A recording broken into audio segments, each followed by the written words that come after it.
L'incident d'aujourd'hui a profondément affecté ma vie. Il m'a fait reconsidérer beaucoup de choses. Il était un message d'Allah que je crois avoir compris.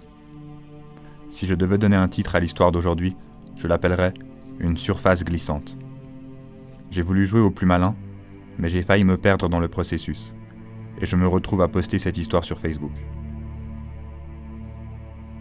Alors voilà l'histoire de cette surface glissante.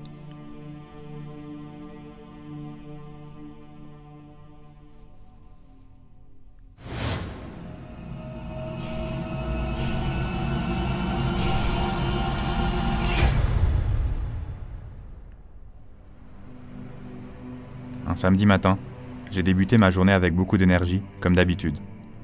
Je pensais que j'allais profiter du week-end après une longue semaine de travail acharné. En effet, après quelques activités aléatoires, j'ai décidé de prendre un bon bain, me reposer et me détendre. Comme à mon habitude, et en attendant que la baignoire se remplisse, je tuais le temps. Mais subhanallah, cette fois, un ami m'a appelé et je me suis perdu dans la conversation avec lui, et j'ai complètement oublié la baignoire.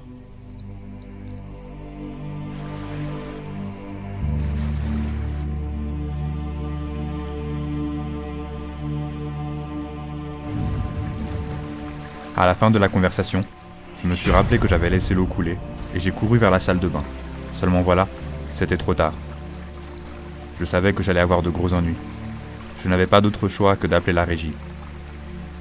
Le seul problème était, comment allais-je payer pour les dégâts? Je savais que mon honnêteté, dans ce cas, allait me coûter cher. Après tout, j'ai oublié le robinet ouvert et tout était de ma faute. Mais ça, il ne le savait pas. Peut-être qu'au lieu de dire que j'ai oublié de fermer le robinet, je dirais que c'était de leur faute. Ouais, le robinet ne voulait pas se fermer. J'ai trouvé la solution. Mon imagination a commencé à inventer des choses auxquelles même le diable n'aurait pas pensé. Je croyais que j'étais malin, et les mensonges créatifs ont commencé à affluer dans ma tête, presque naturellement, particulièrement sous la pression.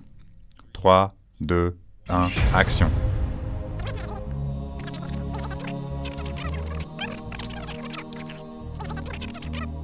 Le script était prêt dans ma tête. J'ai commencé à leur faire part de mes demandes. Je les ai même menacés de poursuites judiciaires. Je me suis déjà retrouvé dans cette situation. Des situations manipulées, déjouant le monde. Et à chaque fois, j'étais encore plus impressionné de moi-même.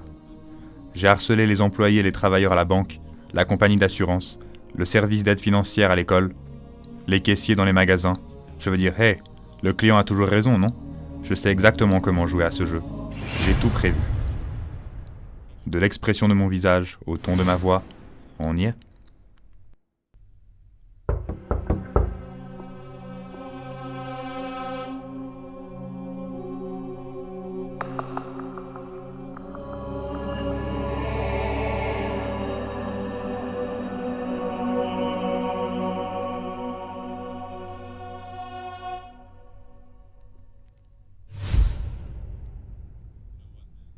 Ah monsieur, je suis vraiment désolé.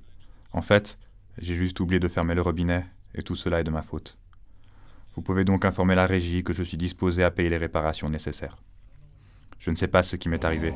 Tout d'un coup, le plan m'a échappé. Je suis resté bouche bée. Mais les paroles d'Allah m'ont interpellé. Ya ayyuhalladina amanu taqullah wa kunu ma'as sadiqin. Ô vous qui croyez, craignez Allah et soyez avec les véridiques.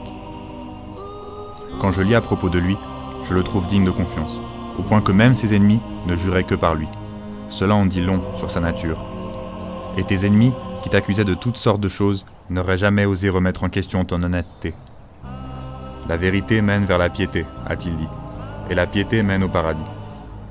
Un homme ne cesse d'être véridique jusqu'à qu'il soit écrit comme étant invéridique. Le prophète, que la paix soit sur lui, était non seulement véridique dans son discours, mais en plus, il incarnait la vérité. À aucun moment de sa vie bénie, avant ou après la révélation divine, il n'a abandonné sa fidélité. Même lorsqu'il plaisantait, un mensonge n'a jamais été articulé par ses lèvres bénies. L'ouvrier qui m'a été envoyé par la gérance m'avait dit que le précédent résident nous avait déjà averti que la salle de bain avait des problèmes de drainage qui n'ont pas été résolus, et que le bureau serait responsable et assumera tous les frais d'entretien. J'étais sur le point de me ridiculiser, et ils auraient su que je mentais. Pire encore, Allah aurait su que je mentais. Le mensonge mène vers la perversion, et la perversion mène vers l'enfer. Un homme ne cesse de mentir jusqu'à ce qu'il soit écrit comme étant un menteur. Que la paix soit sur toi, ô meilleure créature d'Allah. Je m'efforcerai de ne dire que la vérité, et je l'incarnerai de la manière avec laquelle tu l'as toujours fait. Jamais je ne permettrai qu'un mensonge ternisse ma réputation. Pourquoi vous mentiriez si aucune créature ne peut vous faire de mal sans la permission de votre Créateur? Sallallahu alayka ya Rasulallah.